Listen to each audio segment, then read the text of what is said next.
Tá. Bom, então esse é o nosso laboratório de têmpera, tá? A gente vai usar o forno Mufla. Esse forno aqui, ele é revestido com tijolo refratário, tá? E aí, ele mantém uma temperatura, o máximo dele é até 1200 graus. Agora ele está caindo porque eu abri ele, tá?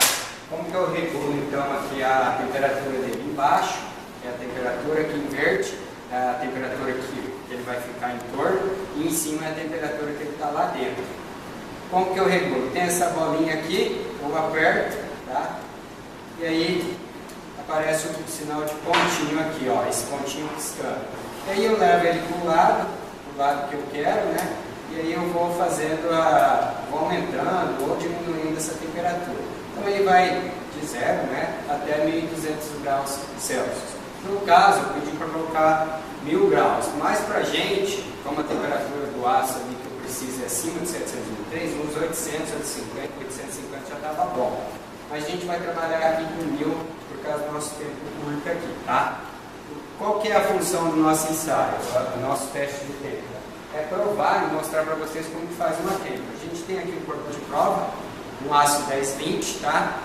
Como que funciona o ensaio de vocês? Primeiro, vocês vão pegar, tem vários tipos de materiais ali desse corpo de prova, a gente vai pegar um desse, vai vir aqui no durômetro, fazer o ensaio aqui no durômetro e ver a dureza dele. A gente vai pegar dois locais distintos, pode ser um aqui e outro aqui, e aí vocês vão anotar esses dois valores. Vocês já sabem como faz o ensaio de dureza, então vocês vão fazer o ensaio de dureza e aí vai marcar. E aí em seguida, a gente vai colocar esse material dentro do forno aqui para que a gente possa começar a fazer a têmpera dele, tá? Então a gente tem aqui um material, como que eu sei que é a temperatura correta de têmpera? Teve uma aula que eu dei para vocês, que eu falei do grafo de ferro carbono, que são os constituintes que tem aqui dentro do ferro, do aço, tá? Do aço carbono. Que constituintes são esses, tá? São ferrita, perlita, cementina, etc. Só que esses constituintes, eles estão presentes no aço, eles variam dentro do aço de acordo com a quantidade de carbono e de acordo com a temperatura que o aço está. E o aço ele se comporta de duas maneiras de acordo com a temperatura. Abaixo de 723 graus é um comportamento e acima de 723 graus é outro comportamento, tá? Por isso que eu preciso de uma temperatura acima de 723 graus. Notem aqui que esse aço para a temperatura ambiente, ele é magnético, né? Ou seja, o ímã vem e gruda nele, tá? Se eu não tenho um forno Mufla e eu não tenho a temperatura que ele está setado, como que eu sei então qual é a temperatura correta então de fazer a têmpera? O pessoal usa o ímã. Por quê? Quando o aço está na temperatura correta, o ímã já não gruda mais nele, tá? Então essa é a sacada. Então o que eu vou fazer? A gente vai pegar esse material que já está aqui dentro, a gente vai passar o ímã, tá? E aí a gente vai ver. Se o ímã grudou nele, volta para o forno e deixa ele lá. Se o ímã não grudou nele, a gente vai fazer a têmpera, tá? É assim, quando eu coloco o material aqui dentro, eu tenho que esperar um tempo para ele ficar todo uniforme, tá? Porque geralmente quando ele entra dentro do forno, ele começa a esquentar de fora para dentro. Então até chegar no núcleo, a temperatura demora um pouco. Então a gente coloca aqui, o nosso já está aqui dentro, tá? Já está ali, cozinhando. Então eu coloco e deixo ele lá, 10, 15 minutos, para que a temperatura fique toda, por completo, e não só aqui fora, tá? Então esse é o ideal. Porque às vezes você passa o ímã não magnetizou aqui, mas lá no interior ainda tá? Então a gente tem que ficar prestando atenção nisso. Bom, então, a princípio, a gente vai pegar esse material, ver se o ímã pegou nele, para ver se está na temperatura correta, e fazer a têmpera. Aqui eu tenho uma panela com água, tá?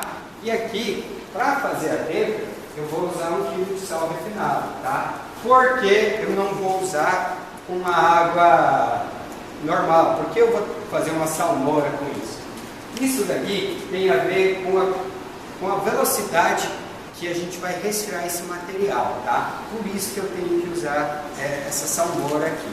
E aí eu vou colocar bastante sal. Poderia ser menos? Poderia, mas aqui a gente vai colocar isso. Então aqui tem mais ou menos uns 15, essa panela de 20 litros, tem mais ou menos uns 15 litros de água. Então eu vou despejar todo aqui, ó. Eu despejo todo e eu mexo bem, tá? Tem que mexer para todo o sal que está lá embaixo ele se dissolva, tá? Isso daqui, para vocês que não entendem, quem bebe aí cerveja, gela a cerveja mais rápido, coloca sal no gelo, essas coisas, tá? Porque, também porque ele retira o calor mais rápido do material. Tanto é que a hora que a gente colocar aqui, eu vou colocar, o acadêmico aqui que vai me ajudar, como é seu nome? O Jonathan vai me ajudar, tá? Ele vai colocar, ele vai mexer aqui e em seguida eu já posso pegar com a mão livre. Por quê? Porque ele retira muito rápido o calor. Em consequência, se eu fizesse isso com a água normal, sem ser na salmoura, a água ia esquentar e o ferro ainda ia continuar quente, não ia resfriar. Então tem que mexer bem, tá? Ele vai ficar assim meio leitoso mesmo, é normal, mas lá no fundo não pode ter sal. Então eu passo a mão aqui até eu não sentir nem um grãozinho mais de sal, tá? Esse daqui, eu posso substituir essa água com sal, posso substituir por óleo, eu posso substituir por parafina e outros também, outros elementos aqui que eu posso substituir para fazer essa têmpera. É sempre algo que resfria muito rápido, porque para a têmpera dar certo, eu tenho que pegar de lá o mais rápido possível e já resfriar. Quanto mais rápido esse choque térmico, melhor é minha têmpera, tá? E aí, lá no trabalhinho de vocês, uma das perguntas justamente é essa: quais são os materiais, os líquidos, os sólidos que eu posso utilizar para fazer essa têmpera? Aqui eu falei da água com sal, mas existem outros. Aí eu peço 5 lá e qual a diferença entre um e o outro, tá? Então vamos lá. Bom, o que você vai fazer a hora que eu pedir? Você vai abrir, eu vou abrir o forno lá, tá? Você vai pegar o material e aí eu com o ímã vou passar o ímã. Se eu dar um ok, você vai pegar aquele material que está aqui e aí você não vai jogar ele, você vai segurar e vai ficar girando. Por que girando? Porque ele resfria mais rápido que ficar parado. Como ele está movimentando toda a água, é mais rápido que você deixar parado, tá? E aí você vai resfriar para a gente fazer o teste, tá? Então, segura ali, vamos se preparar aqui. Por segurança, a gente vai colocar aqui essa máscara, tá?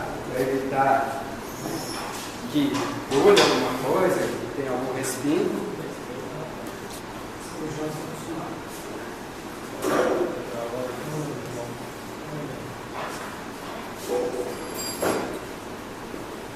Outra coisa ali que eu não falei também para vocês, além de fazer o teste de dureza, que é antes de eu colocar o material no forno, eu vou fazer um ensaio de tração. É lógico que não é com o material que está aqui dentro.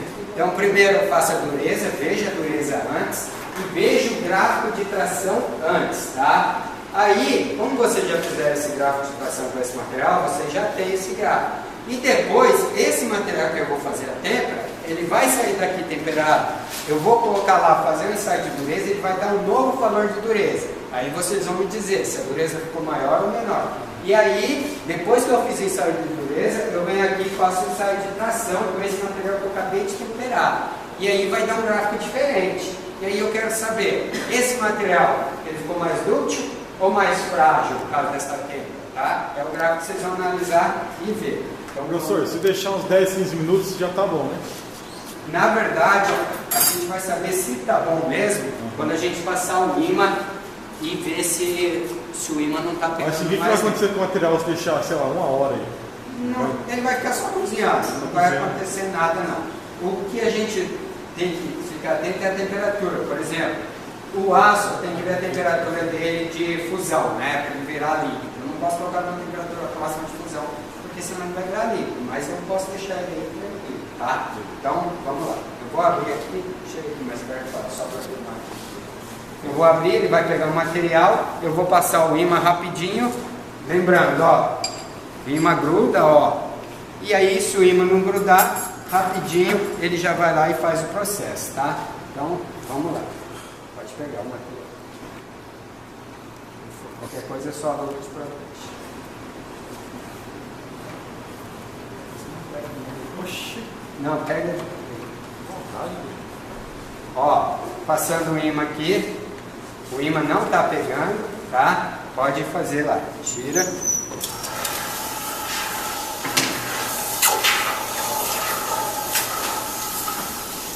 Pode tirar. Beleza, ó. Acabou de sair, ó. Tô com a mão limpa, né? Pode soltar aqui, já tá frio. Pode soltar. Pode soltar. Aqui, ó. já resfriou, tá? Então, se fosse outro tipo de líquido, eu não ia fazer isso aqui, porque provavelmente ele estaria quente ainda, né? Você vê que eu posso pegar aqui, ó, tá friozinho. Aqui a gente já fez a têmpera no material. Agora eu quero provar se a têmpera foi bem feita ou não. Então, o que vocês vão fazer?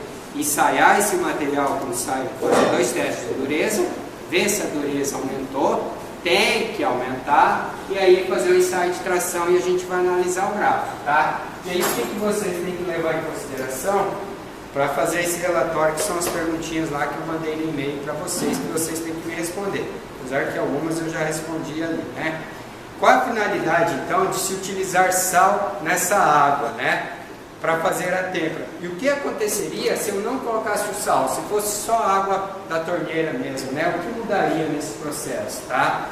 Outra coisa aqui, por que o aço, esse aço aqui, ele perde a capacidade magnética quando é aquecido a determinada temperatura, tá? Aquela temperatura que eu falei para vocês. E que temperatura que é essa, tá? O que mais que ele fala aqui? O que é que acontece no aço internamente com as suas propriedades? O que muda aqui dentro para ele deixar de ser magnético? O que a temperatura influenciou para ele deixar de ser magnético? Acho que na minha terceira aula eu comentei sobre isso com vocês lá, tá? Quais são os líquidos, fluidos ou sólidos mais utilizados para resfriar o material? Por exemplo, água, óleo, parafina, esses são 3. Pesquisem mais 2 e falem qual a diferença entre um e outro, tá? E aí, a dureza do material aumentou ou diminuiu? Então, a dureza antes e depois, aumentou ou diminuiu? Quero que vocês me digam isso. Por quê, né? E quais foram os valores lidos no durômetro? Antes e depois, tá? E o que mais? O material ficou dúctil ou frágil? Como que vocês vão saber isso? Analisando o gráfico do ensaio de tração, tá? Por que, né, que ele ficou? Analise os gráficos, né, que vocês vão ter e comente porque os gráficos ficaram diferentes, tá? A têmpera, ela pode ser feita no forno mufla. O pessoal faz muito aí no dia a dia com maçarico, eles aquecem com maçarico, aquecem, passa o ímã não está mais pegando, eles vão lá e faz. Quando eu quero a têmpera, que nem ali o acadêmico ele trouxe aqui esse material, por exemplo, esse material eu não preciso temperar ele inteiro, eu só preciso que a têmpera pegue aqui só, tá? Não preciso que a têmpera fique no material todo, porque aqui eu quero uma dutibilidade ainda nesse material. Caso ele caia, caso eu bata aqui, ele não quebra, eu só quero a dureza aqui. Então, nesse caso, o mais correto seria aquecer com maçarico, né? Até essa parte aqui não está mais pegando ímã, aí eu venho e faço a têmpera, tá? Se eu aquecer ele todo, a têmpera vai pegar no material todo. Aí pode ser que, dependendo da profundidade da têmpera, se esse material cair no chão, ele quebra, tá? Porque ele vai ficar muito frágil. Então, essa é a diferença. Geralmente a gente só faz a têmpera na superfície mesmo, meio superficial, só onde que eu quero mesmo que seja duro, tá? Não é no material todo. Mas aqui nesse caso, didaticamente, para que vocês entendam, é assim que a gente vai fazer, tá? O processo de têmpera. Alguma dúvida aí sobre a têmpera, como funciona, tá? E aí a gente pode fazer têmpera com qualquer material metálico, tá? A gente sempre vai melhorar isso daí. Obrigado. Bom, agora é com